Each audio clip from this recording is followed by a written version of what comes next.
Një lajm I mirë vjen nga Kosova, nga drejtësia në Kosovë. Shiheni pak.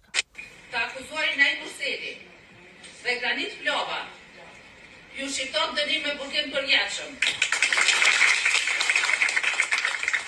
Pra besoj gjithë e mbani mend ngjarjen e vitit 2023 në mos gabohem, kur ky tipi këtu që sot u dënua me dënim të përjetshëm, vrau në bashkëpunim bashkëshortin e tij. Tani, ky është një lajm, le të themi I mirë, ose një lajm ngushëllues për familjen e vajzës e cila sot për fat keq nuk jeton më, sepse shiko, njeriu e dashur nuk ja kthen në jetë, është e vërtetë, ama drejtësia vihet në vend. Dhe Kosova sot e tha fjalën e saj. Drejtësia në Kosovë e tha fjalën e saj, duke dhënë kështu një leksion fantastik edhe për drejtësinë në Shqipëri. Sepse ne duhet fillojmë të kuptojmë dhe të besojmë që krime të tilla, makabre, po jo vetëm këto të mëdha, por ato krimet ordinere, krimet vogla fare, duhet të marrin përgjigjen e merituar nga ligji.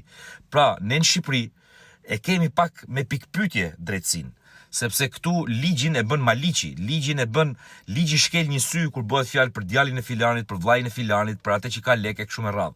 Por nuk duhet jetë kështu, se sa krime të tilla, apo edhe më të rënda, apo edhe më të lehta, kanë ikur kështu si pa u ndjer. Pra, iku kështu në drejtim paditur, thot ai.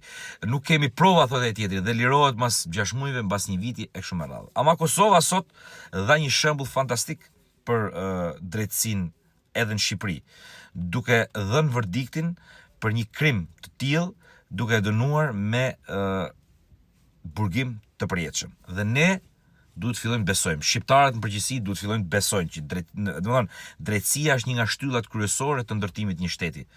Pra, nëse njerëzit nuk kanë besim te drejtësia, nuk kanë besim as te jetesa në shtet. Kështu që duke filluar me arsimimin, që është nishi I nishave, drejtësia pastaj është ajo që pra rregullatori I gjithçkaje. Shpresoj që drejtësia shqiptare ta ketë marrë një leksion të mirë nga drejtësia e shtetit Kosovës. Bravo Kosova.